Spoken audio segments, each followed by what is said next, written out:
What's going on, awesome people? Welcome to episode 13 of Countdown to Freedom in Iran. So grateful to have all of you here. In case you don't know who I am or you can't recognize me without my beard, my name is Iman Hushmand, and I'll have the great pleasure of being the host of this evening's program once again. For those of you who are not familiar with what Countdown is, essentially we are the only weekly English-speaking live stream that is dedicated to what's happening in Iran, amplifying the voices of Iranians and trying to share as much news and updates, as well as sprinkling in elements that are good for your mental health, your well-being, your physical health, and everything else that can bring our community together locally in South Florida and globally. I'm so excited for today. I'm actually excited for every program of Countdown because I get to see your beautiful faces. Thank you so much for joining in. And as always, feel free to let me know where you're joining in and how you're feeling. And if you have any questions, go ahead and drop it in here and we'll do our best to address it. Paris does a very good job of always addressing the guest questions. I have way too much ADHD to be able to handle a bunch of things, but always love to see the green, white, and red hearts. Always like to see some kind of commentary. And just in general, this is like a virtual community that I'm very grateful for. And I hope that you continue to help grow this program. It's your program. It's our program. It's for a free Iran. And it's to continue to be the voice of Iranians. My special guest tonight is going to be Bahram Moshrefnoory. I had him and his lovely wife, Bahram, for the 11/11 live stream. He's been using his platform to constantly talk about Iran. He's huge into physical health, and I can't wait to have him on later on tonight around 8:35 p.m. And we're going to have Mona Haghighi, who's going to be talking about a Uniters update. If you're in South Florida, we got something special going on for Caesar Vidar. You're going to have to stay tuned to hear about that. And then Shahla Nikpour is going to be talking about identity. It's going to be a pretty good program, I promise you. And also, in closing, I'm going to have a special message. It's going to have to do with unity and ego and the diaspora. And I hope that it will open up some eyes and hearts and minds, because we are stuck in the mud a little bit as a diaspora, especially in the United States. And I'm hoping that we're going to be doing some stuff that will help us advance our movement and not be stuck in the mud. So stick around. Thank you for joining, and let's get this party started with the one, the only Paris Mansouri with the latest, and I wish I could say the greatest, but very rarely is it great news coming out of Iran. But at least she's going to be giving us the latest news. Mansouri from Montreal. I love saying Montreal. This is my little bit of French every single episode, is by pronouncing Montreal as Montreal. Hi, Parachute. How are you? You're already shaking your head. I was like, it's definitely not the greatest. I'm sorry. I know. But, like seeing you is always a good part, and then hearing the news is always a not so good part. So we got to kind of juggle this. It's kind of like life anyways, Thank you you. You got to take the good with the bad. Thank you. So two things. Number one, you are asking people where they're from. Austin is in the house. We saw that. Seattle, I think Pierre that was 11/11. My favorite Haghighi. Yes. And then we've got Austin, Texas. Shout out. And then we've got Chicago, which is like my favorite city that I've discovered late in life. Intrigue_yellow from Chicago represents. So thank you everyone for being here. Do you ever mention where you are at? I hate to say it because I feel like they want to throw tomatoes at me, but representing Miami. And then venture up north to the border. I like how Yegana is asking how cold is it up there. She's just throwing some smack at you over there. It's not actually. The snow has melted. We are officially no longer wearing winter boots. Life is good. Don't ask Mona Haghighi because she was just here last week and she'll tell you boots are necessary, but they're not. Oh man. Guys, my cousin from Iran is watching. Salam, oh my god, I'm gonna cry. I haven't spoken to her in forever. Guys, Iran is watching. Let's do this. I love it. درود بر شما. آفرین. Oh, I'm so excited. آفرین به شما که این برنامه رو تماشا میکنین. I'm like so emotional. Oof. Sorry, guys. I haven't spoken, like, literally, I have not been able to connect with her in over 6 months. So I don't know if her connection's going to die, but just to know that she's here. Okay, let's do this. I'm so sorry.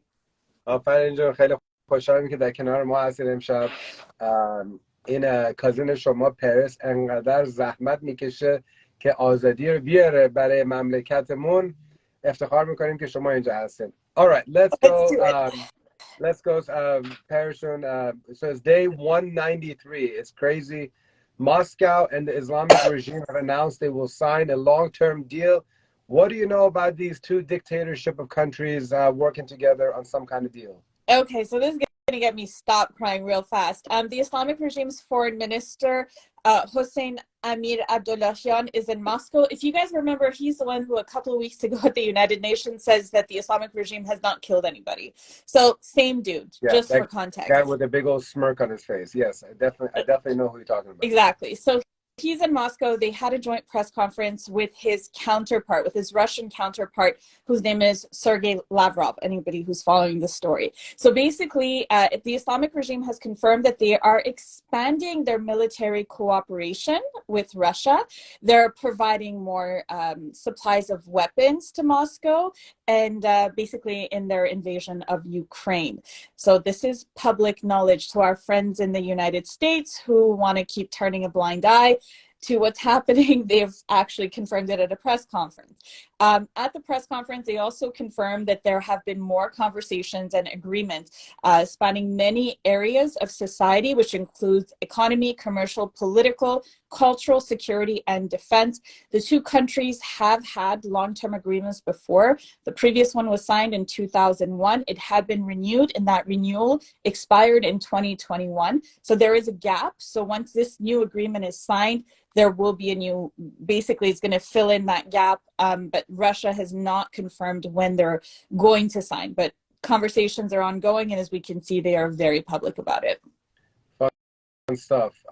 We have a compatriot who's on a hunger strike outside the UK Foreign Office. I've actually seen a lot of his videos. Very eloquent speaker, and what he's doing is lion type of actions. He's calling on the UK government to designate the IRGC as a terrorist organization, as it should be.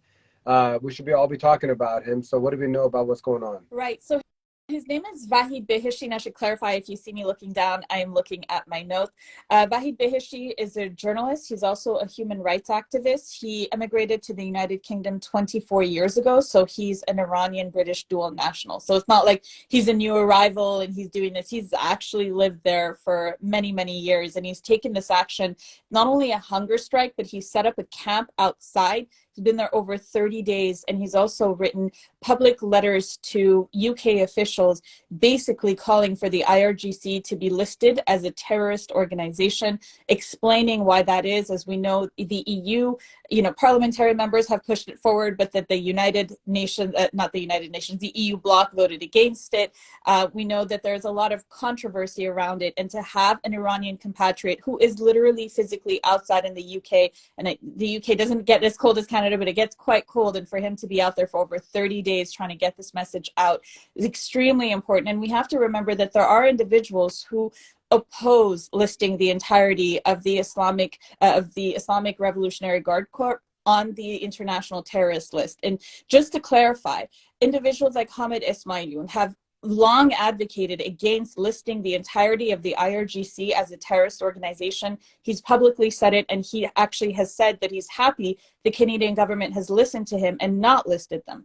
A lot of people say that listing the IRGC as a whole as a terrorist organization is a problem because there are certain individuals who are forced, certain individuals, men in Iran, are forced to report for military service.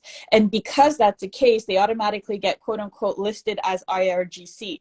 But you have to remember that forced conscription and forced military service is not just Sabazi. It's not something unique to Iran. Israel has mandatory military service that is enforced on its citizens as well. Many nations in the world, you have mandatory and you have voluntary. Now, the nations that do it in a mandatory way are recognized, they are known. So to use that as an excuse and say, well, you know, certain Iranians are forced to do it and that would put them on the IRGC list, so we shouldn't list them as a terrorist organization because they're innocent. It's true, they're innocent, but also there are methods and laws in place to recognize that certain individuals who were just reporting for forced military service are not part of the IRGC. So it's really important to make the difference. It's really important to know the difference, and really important to understand that the measure to list the IRGC as a terrorist organization is not a permanent measure. It's to ensure the downfall of the regime, which it would if we're able to move with it, because we know how much power that they have in the nation. So I hope that clarifies the story. If you guys want to amplify the voice of Vahid Beheshti, who's an individual who's really putting himself on the line, head out over to his Twitter account. It's Vahid_Beheshti, or his Instagram account, which is Vahid1Beheshti. Again, share his story, make sure it's getting out there, because right now he is really, truly one of the only people who's really putting himself on the line, aside from us who are trying to spread the story and spreading the hashtag IRGC terrorist. How do you think, it's a tough question for you, but how do you think it's going to play out? There's a lot going on behind the scenes that we're not aware of. There are a lot of politicians and an incredible amount of lobby groups whose interests lie with the Islamic regime, who want to make sure that, you know, the voices of the individuals like Vahid Beheshti get quashed and the IRGC does not get listed as a terrorist organization. There's way too much money on the line, and there are way too many powerful people who would be losing their livelihood around the world, not just in Iran. Yeah, because if I'm not mistaken, he's been, because he has a sign every day, I think he's on day 32, 33, 34. That is incredible. I mean, like, he is literally risking his life right now to be heard so that the UK can list the IRGC as a terrorist organization. So please make sure that you follow him, Vahid1Beheshti on Instagram, at Vahid_Beheshti on Twitter. Amplify his voice. You know, he's doing an incredible service to the Iranian people. We want to make sure that what he's doing right now, it reaches as many people as possible. The Raisi administration is under fire for poor performance. This is such shocking news, I'm sure. Someone is daring to speak up? Yes. Tell me more. Iran International is reporting it. There's an Iranian lawmaker. He's the representative from Gorgon who has dared speak up in parliament and criticize the Raisi regime. Oh. Apparently, exactly what you said, but I won't say the words. I'll be the detailed person. Cajones, okay? Cajones. So I want to actually read what he said. I'm gonna be reading a lot because his words are extremely important and shocking to hear. Somebody was, well, not shocking because we all know that there are a lot of gutsy people over in Iran. But what he said is that Iran is overwhelmed by mismanagement. Even those neighboring countries that are affected by wars are doing better than us. He's also said that mismanagement is seriously endangering the integrity and authority of Iran's political system. He says Iran has no problem in resources and capital. All our problems are caused by mismanagement of resources. He reiterated that most government managers are not fit for the positions they hold. And he said that they treat people in ways that are less than perfect. And he also said that the government cannot manage the failing national currency, rising prices, and inflation rate. So again, his name is Ramazan Ali Sangdovani, and kudos to him for his courage to speak out. We hope he won't get arrested, but he is stating the obvious. And hopefully this government will fall and pay for all of the turmoil they've caused. Sangdovani, he's awesome. He also reminds me of a good wine bottle, actually. A Sangdovini, you know? Good job, Aghay Ramazan. Keep on fighting a good fight. It's incredible. That's a Herculean effort right there. The Global Affairs Canada has imposed new sanctions against Iran. What are the details, considering that Canada has done jack diddly squat so far? So what's going on over here? So the news came on Monday. Every couple of weeks, the Canadian government likes to announce that they have sanctioned new people. But every couple of weeks, there are activists who meet individuals from the Islamic regime at the airport as they arrive. And then they, you know, literally ambush them saying, how did you come in? We know who you are. So who knows what the Canadian government is doing, but what they are saying is that they have sanctioned now 147 individuals and 191 Iranian entities, including the IRGC and key members of the regime security, intelligence, and economic apparatus.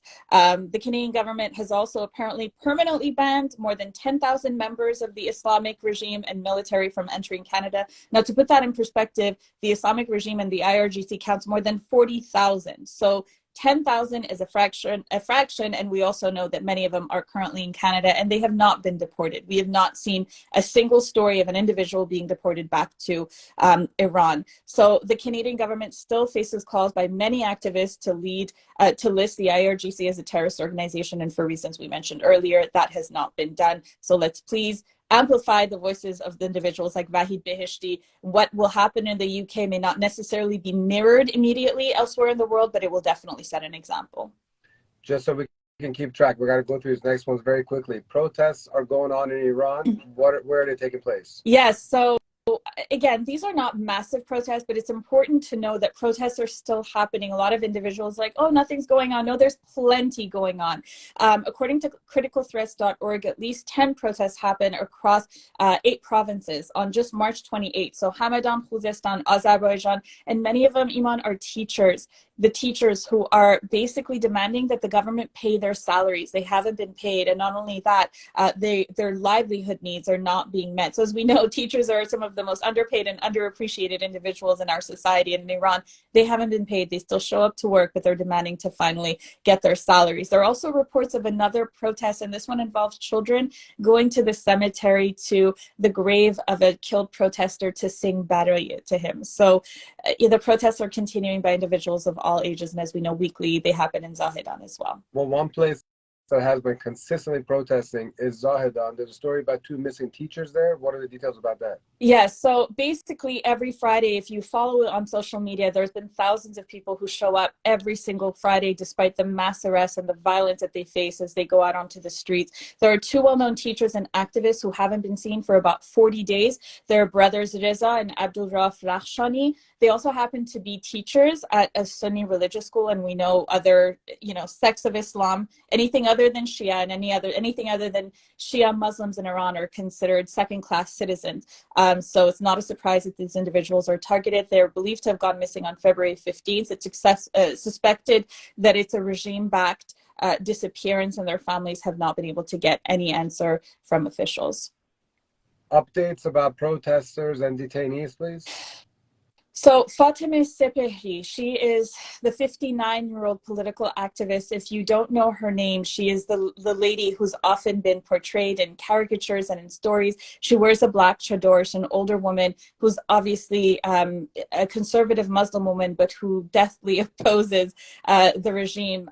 She has been sentenced to 18 years, and her sentence has been confirmed. Now, to break it down, 10 years for cooperation with hostile countries, 5 years for conspiracy and collusion, 2 years for insulting the leader in the Islamic regime, and 1 year for propaganda against the system. So let's please use the story, the hashtag Fatemeh Sepehri. We do not want to reduce individuals to their hashtags. What we want to do is share their stories, share their names, so their names and what they're doing does not go away, does not dwindle down. We all can't use 50 million hashtags. Let's just use the ones that touch us closest to our hearts and that are most meaningful, and let's make sure that their stories keep being shared. The other story that to mention is Bahram Bahmani. He's in critical condition after a 30-day hunger strike. He's the individual who was wrongly accused of Kian Pirfalak's murder. We all know that it was the Islamic regime that shot Kian Pirfalak and also his father. They're trying to blame an innocent man for it. So his name is Bahram Bahmani. Please use his hashtag to share his stories. There's also Habib Shab. He's a Swedish-Iranian man who was abducted and brought to face a sham trial under the Islamic regime. There's also Jamshid Sharmat. He's a 67-year-old Iranian German journalist and software engineer who was abducted from Dubai to also face a sham trial. So let's please use Save Sharmat for him, or head over to @FreeJamshid for his story. And there's also Reza Norouzi, who is an activist. He came out and spoke in favor of Reza Pahlavi, and he has also been arrested, been severely tortured. His family's under duress as well. So let's not forget these individuals from different backgrounds, but everyone suffering under the Islamic regime. Let's make sure their stories are being kept alive. Action items this week? Hashtag IRGC terrorists. We got to keep it going. Don't be scared of what it's going to mean for individuals that may have played a lowly role. There are recourses for them. We must move forward with listing the IRGC as a terrorist organization. Let's please keep that hashtag. Obviously, we don't forget Tumash Salehi, don't forget Saman Yassin, Elnaz Mohammadi, Nilufar Hamidi. They're the women who broke the story. And of course, Mahsa Amini and hashtag Iran Revolution. We got to keep these stories going and our stories alive. Final message for our listeners? Our language is called Persian when we speak in English. وقتی به فارسی حرف میزنیم زبونمون هست فارسی. وقتی به انگلیسی حرف میزنیم اسم زبون ما به انگلیسی هست Persian. That's it. وقتی به فارسی که حرف میزنیم ما هیچ وقت نمیگیم من انگلیش حرف میزنم، میگیم من انگلیسی حرف میزنم، چون به فارسی اسم زبون هست انگلیسی. So in English, our language is called Persian. Eventually, we'll all learn. Yes. Paris, and thank you so much. Ladies and gentlemen who are watching, if you appreciate Paris working hard all week long to give you the latest news and updates, please show her some love. Drop some comments over here. And if you have questions and you just want to kind of engage with somebody like Paris, just shoot her a direct message. Her heart is in this revolution big time. And we're extremely grateful for everything she does. Thank you so much, Paris. Thank you. Thank you. Good night, everyone. All right. So, ladies and gentlemen, up next is a Uniters update. And who better to give a Uniters update than one of the most ultimate Uniters? She's been fighting side by side me since day one. Is Mona Haghighi. She's going to be letting us know what's the latest and greatest. I swear to God, I have this big fat finger problem. Oh, there she is. Hi, Mona. How are you? Hi. How you doing? How are you? So great to see you. Thank you so much for being here. Due to time constraints, let's just go right into what we want to talk about what we're doing in South Florida this weekend. Okay, so Sunday is Sizde Bedar, which literally means 13 to the door, out the door. Yeah. So we're gonna celebrate Sizde Bedar, which is the 13th day of Nowruz and last day of Nowruz, and which is the unlucky number. So we go out to a park with family members, play games, eat good food, and just celebrate getting rid of the bad omens and the Islamic Republic, hopefully soon. So this is very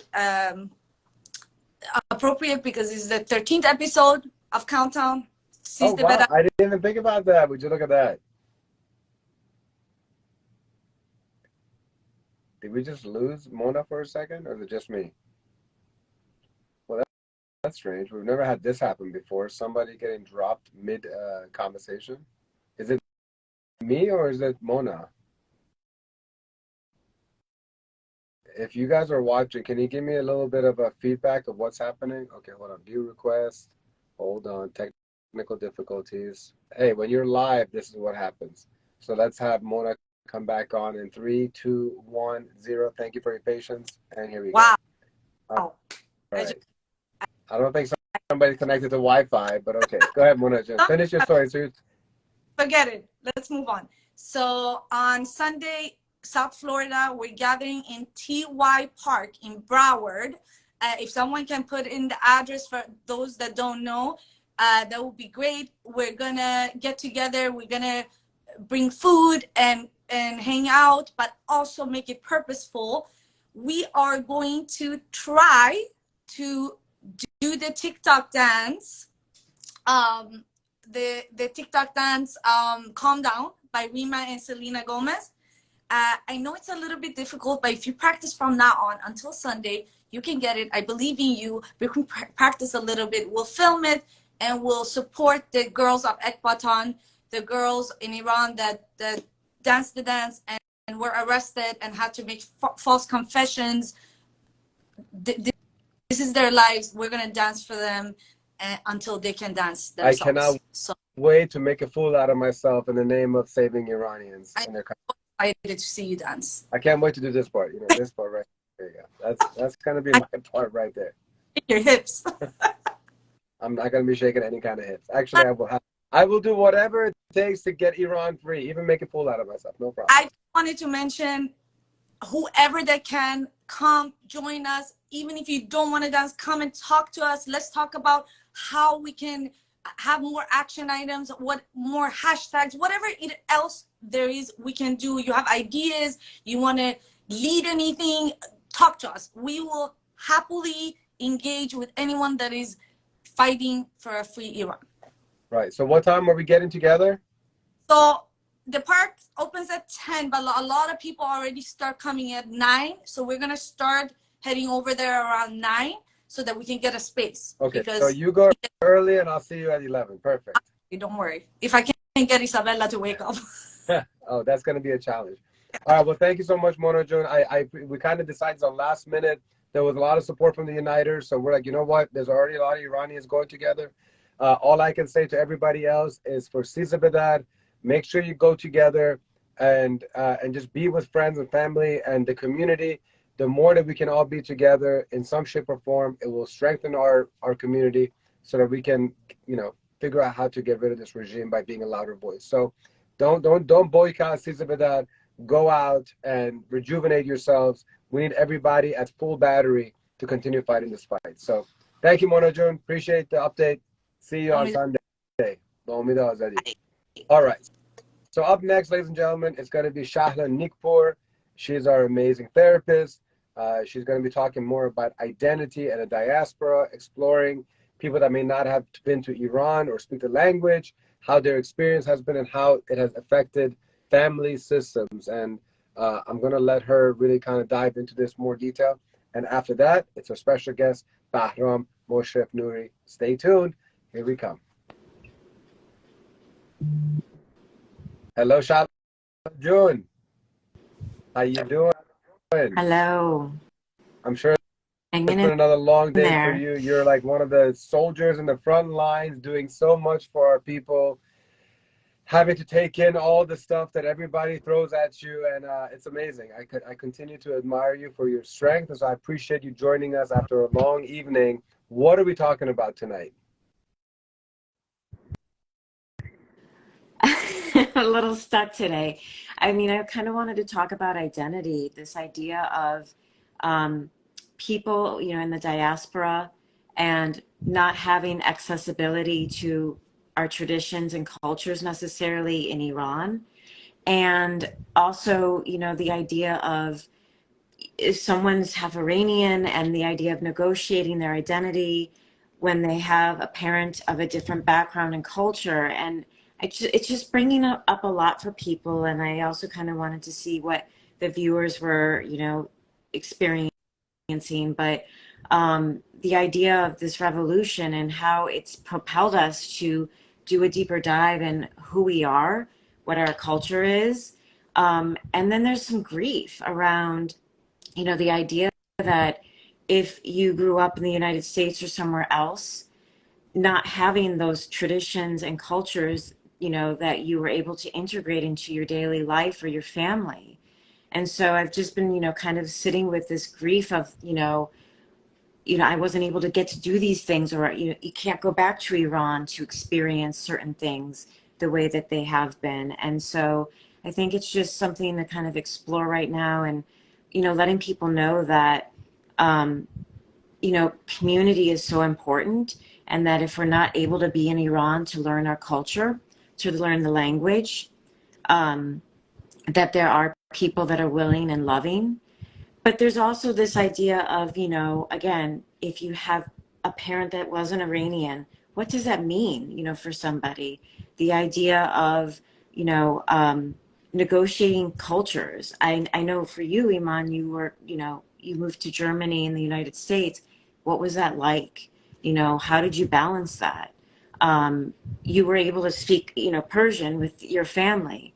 And like that, is such a gift. But then for someone else that wasn't able to, and the idea of connecting together with this whole, this revolution, and, people having different experiences. And I think sometimes there's some shame around things too of, why don't you speak Persian?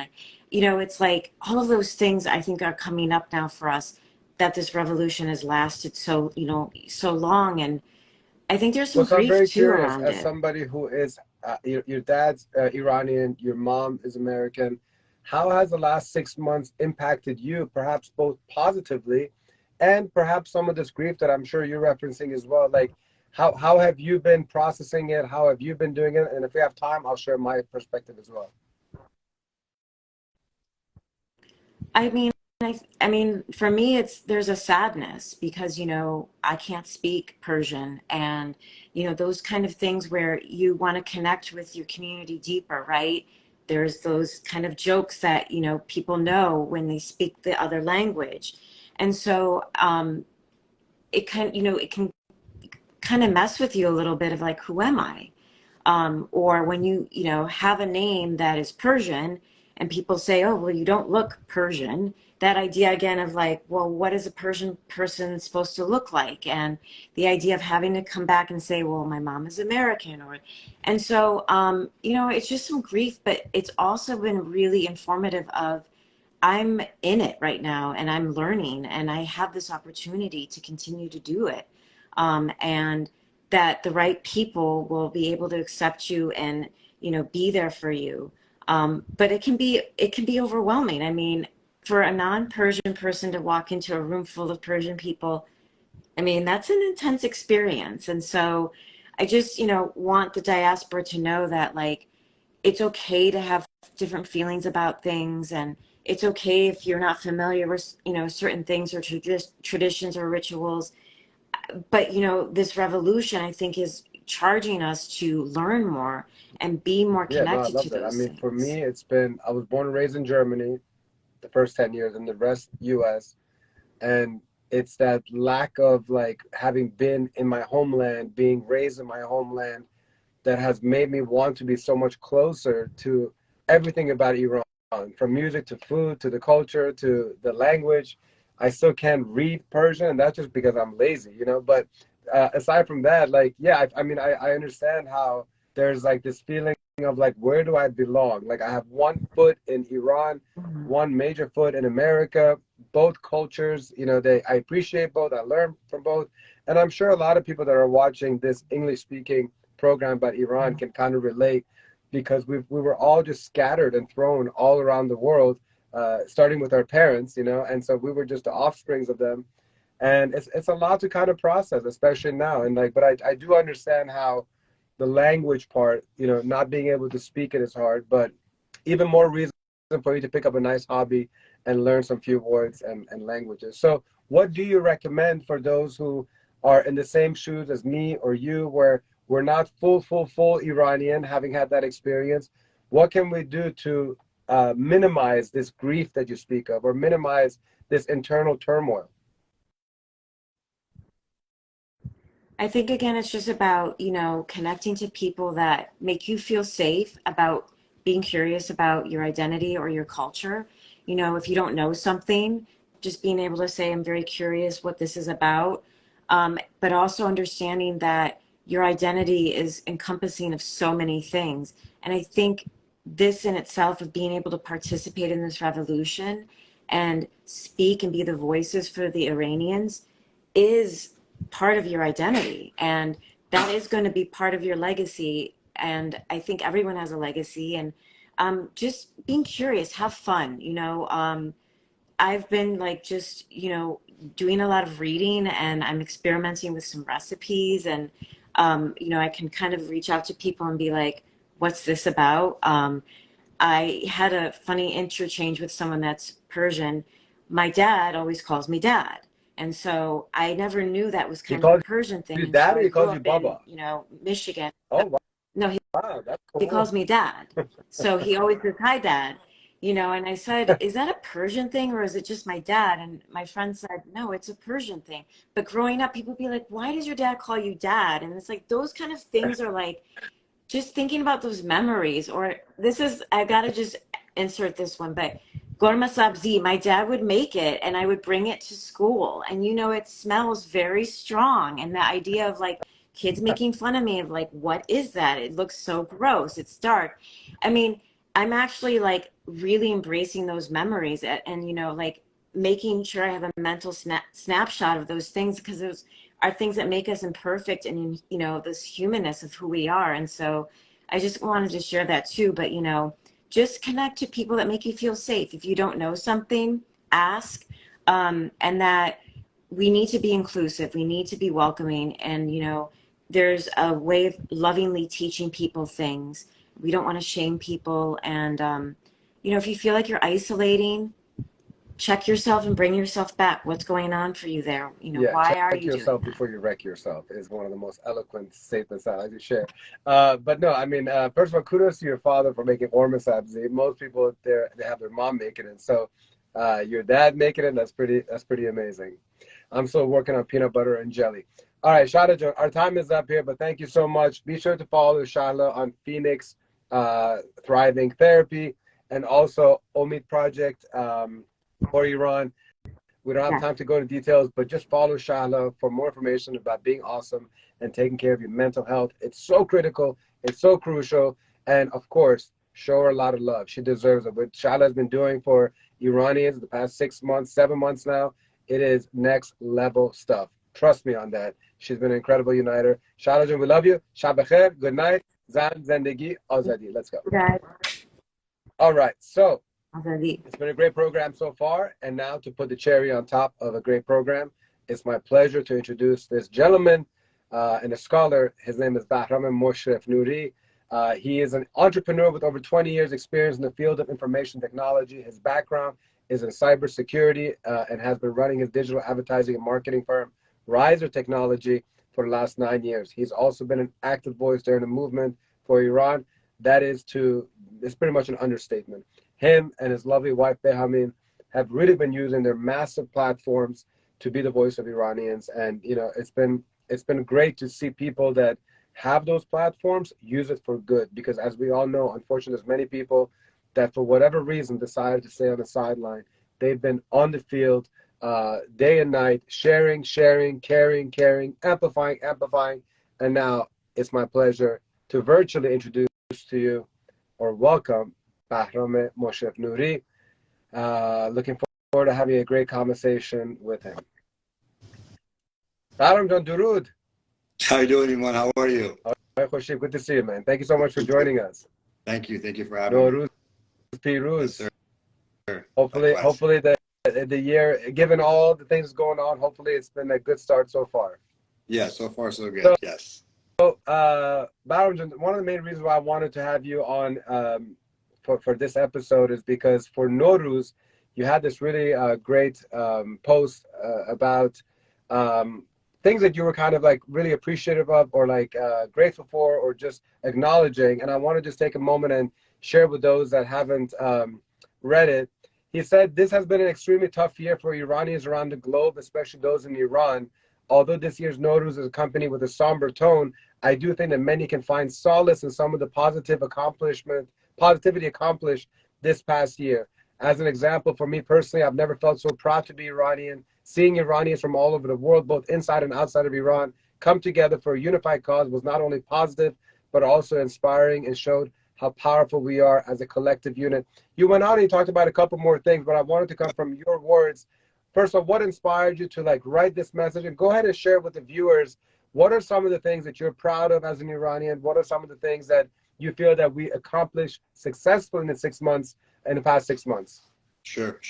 So, I mean, as far as what inspired me for the post was the obvious that it's been a very difficult year for Iranians. And, you know, it's when with all that's going on, it's very tough to celebrate anything or keep a joyous tone, you know, whether it's for Nowruz or for anything else going on, hanging out, even something as simple as hanging out with your friends.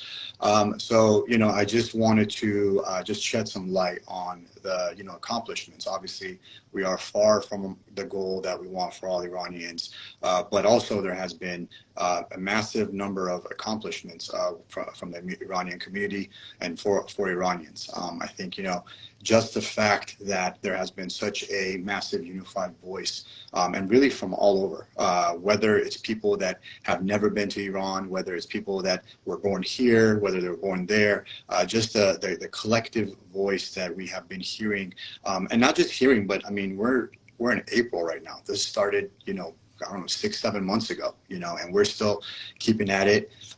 Everyone is still, active for the most part. Yes, it's been, quiet, a little bit more quiet than I think some would like.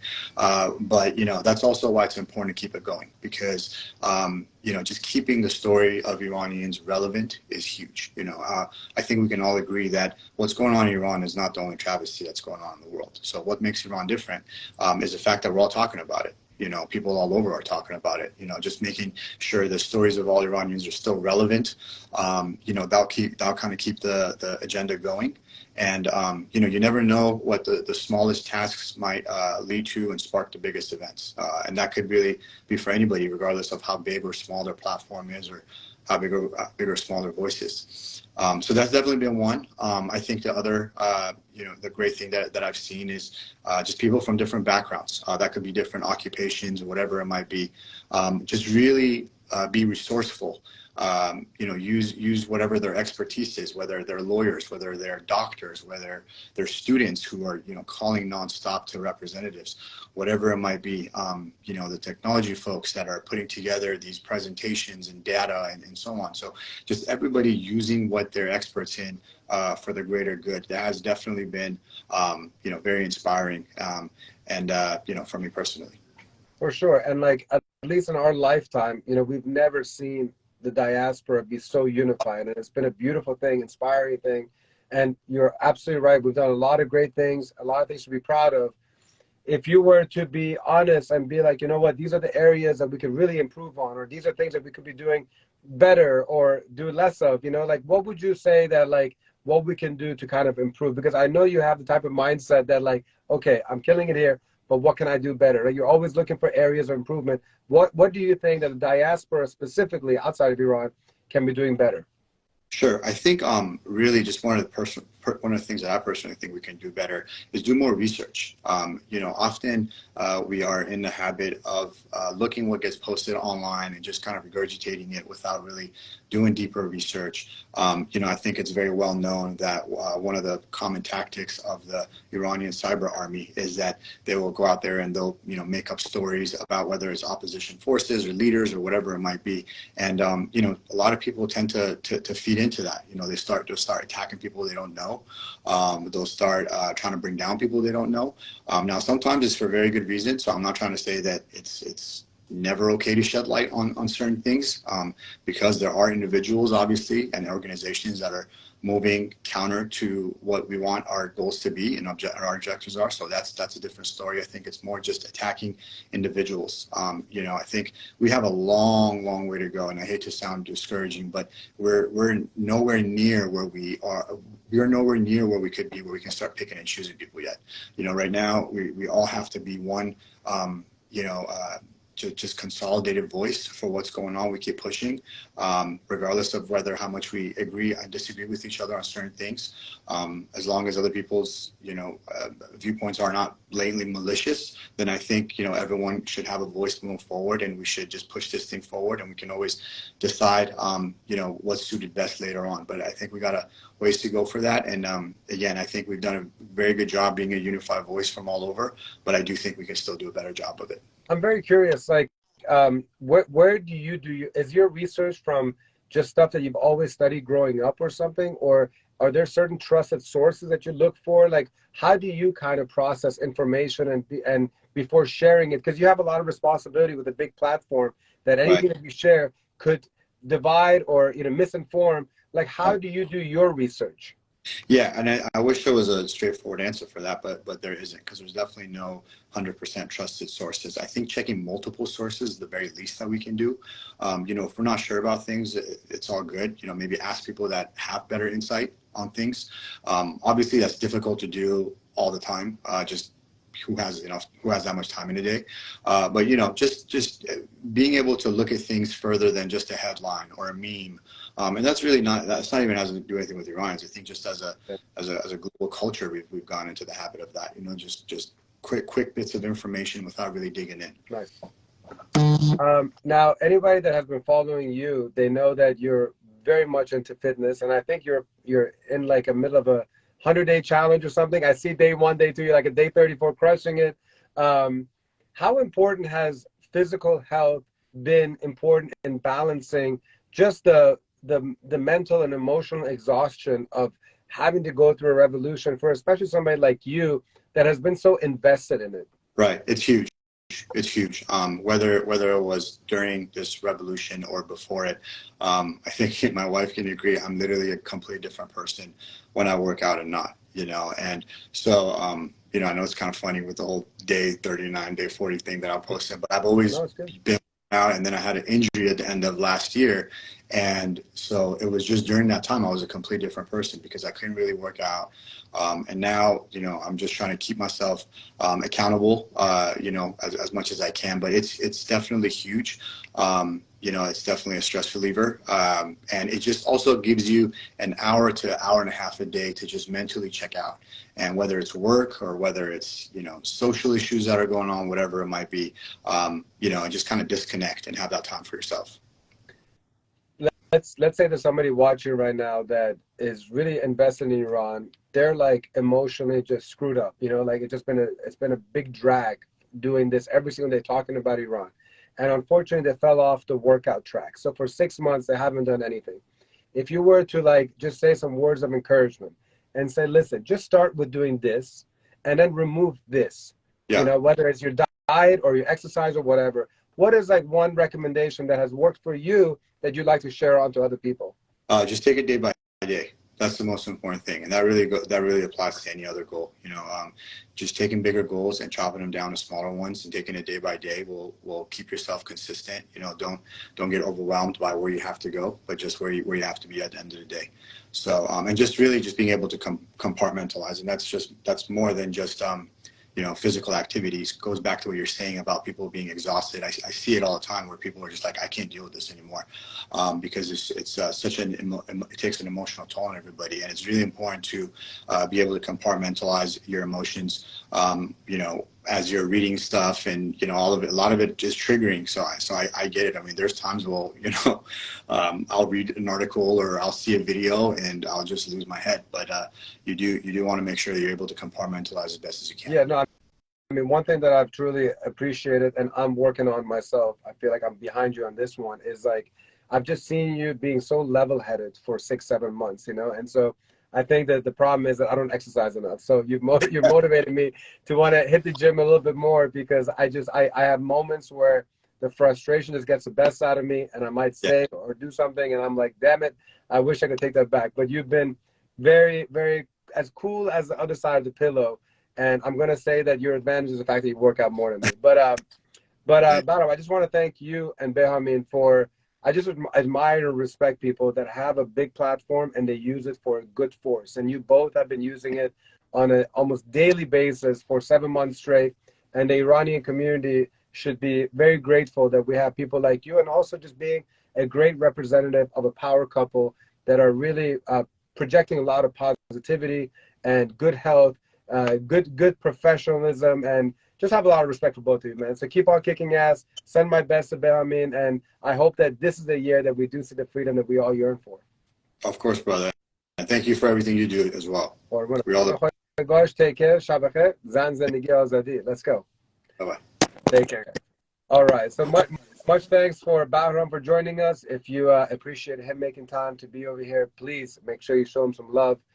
Give him a follow if you've never met Bahram before. He truly is a class act of a dude. And if you don't know Behamin, she's my girlfriend loves her. She's a major influencer in the world of fashion and lifestyle and stuff. So Behamin and Bahram definitely continue to support them individually and also professionally. I'm always talking about how it's so important for Iranians and the community to support each other's businesses. And so how amazing is it that you get to support them personally as being great people that are fighting for Iran, and also what they're doing and thriving for in the professional life. So, ladies and gentlemen, in closing, I kind of started off the program today saying how I'd like to end this program by just saying something that is really weighing heavily on me.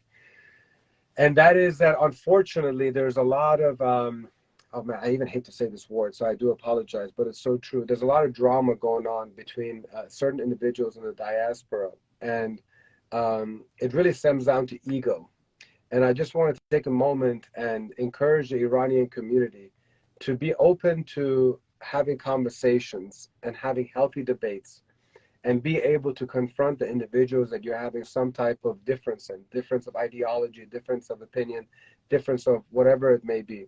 And when you use social media as a weapon, and you're using your platforms and you're talking down to somebody, or you're basically talking about somebody, but you won't mention them by name, but you're addressing a certain people about a certain issue, unfortunately, it does not advance us in any capacity, whether as a community, or whether it's humanity, or whether it's society, or whether it's as it relates to our revolution. Meaning, right now, we all should have one common denominator of an enemy, and that is the Islamic Republic of Iran. And if we, as a diaspora, especially in America, I'm going to talk about specifically America or Canada, English-speaking Iranians. If we have a few individuals that are right now using their massive platforms, and all they're doing is just throwing mud at each other, what really happens there? Like what? You have like the follower of one person liking and commenting and liking and commenting. And like, that's right. And then the other side is doing, that's right, that's right. Okay, great. Let's say we do that. We play this game of ping pong. All because you don't want to have a face-to-face conversation, all because you want to refuse to have a mediation session. So, what is your, like, if you were to play chess, what is 5 steps ahead? What is like the move? You know, in the grandmasters, you know, they're able to see 5 or 10 steps ahead, 10 moves ahead.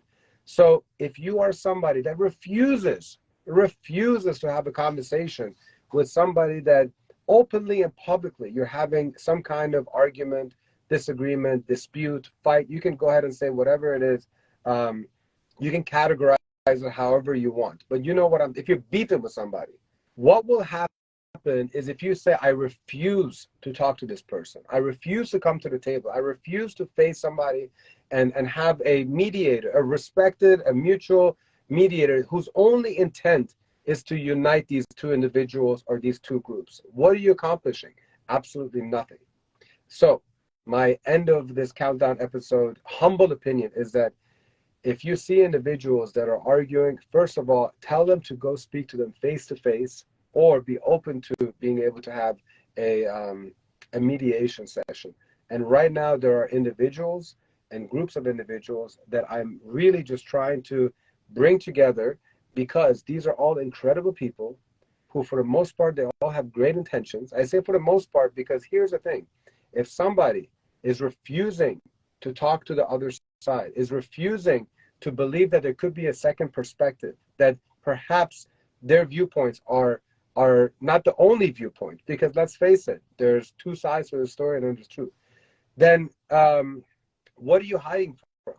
You know, if I am passionate about a certain opinion about something, let's just talk about Iran right now. If I stand firmly about something, if I'm willing to lay on the sword for something, why wouldn't I want to talk to a person that is willing, that is interested in having this debate with me, a healthy and respectful debate, no matter what they may have said online? But now there's an opportunity to come face to face and address it head on. If you're walking away from that, that means that you're walking away on your people. You're walking away from true unity. You're walking away from an opportunity for the community to strengthen, to be able to go over the regime. That means that you're creating delays in our movement. You're creating obstacles that we shouldn't be having. It's okay to have differences of opinion. Left-leaning, right-leaning, different ideology, you follow a different movement leader, no problem, that's fine.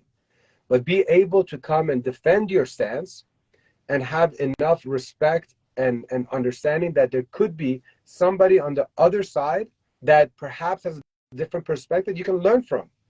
You know, and so then we have this growth inside of us. You know, you cannot possibly think that you're right 100% of the time. If you believe that you're right 100% of the time, that means that you don't believe in learning, you don't believe in your mind opening, you don't believe in your heart opening. That means that you don't believe in progress as a human being. That means that you're stuck in your ways. That means that your ego is winning over your heart. Don't let your ego win over your heart. The heart needs to understand that there's other people that still mean well, but they just might have a different perspective. So take a moment and just figure out what that perspective is. And that is my humble recommendation to a few people online that unfortunately are not willing to do that. And I encourage you to do it because the community as a whole will win. And if you don't, the community as a whole will fail. So do it for the people, do it for Iran, do it for the people that are losing their life, do it for the people that are right now sitting in jail. Put the ego aside and be open to it. That's my little rant at the end of the program. I love you guys all, and I just want you guys to know that community is the key to everything. So continue to strengthen your communities locally, no matter where you are. We've shown in South Florida that even in a small community of Iranians, we're able to do a lot of great epic shit. So I don't care where you are in the world, even if there's only 74 Iranians in your state or your country, I need you to do yourself a huge favor. Try to find them. Put out a Facebook group. Put up a status update. Be like, is there anybody in Zimbabwe that is Iranian, half Iranian, a fourth Iranian? I guarantee you that if you put a call out for fellow Iranians, people are going to message you. There's going to be like a Jessica or a John that's going to be like, as a matter of fact, I know a Mariam, I know a Hussein, I know a Ali. He's down the street. He's down there. Connect with them. And I'm sure that over time, you're going to see that, oh my God, there's some incredible people out here. And then those 5, 10, 20, 30, 40, 70, whatever number of Iranians or Iran lovers or lovers of Iran's freedom will be a great asset to your life. And then not only would it be a great asset to the revolution, it'll be a great asset to your personal life. So wish you guys all the best. Thank you so much for joining. I cannot announce next Wednesday's guest yet, but I can guarantee you it's going to be a great program, great special guests, and also the opportunity for all of us to come together and network and get to know each other. And if you guys are commenting in chats, please, if you see a connection, follow each other, message each other. Oh, you're from Miami? Oh, you're from San Francisco? Connect. Use this as an opportunity to connect. Use this as an opportunity to strengthen our community. Use this as an opportunity to help defeat the Islamic Republic of Iran. موضوع خودتون باشین. به امید آزادی. زن. زندگی. آزادی. شب بخیر. Oh, so sorry. Thank you, Shiva, for producing this amazing program. Love you, love you, love you. شب بخیر. به امید آزادی.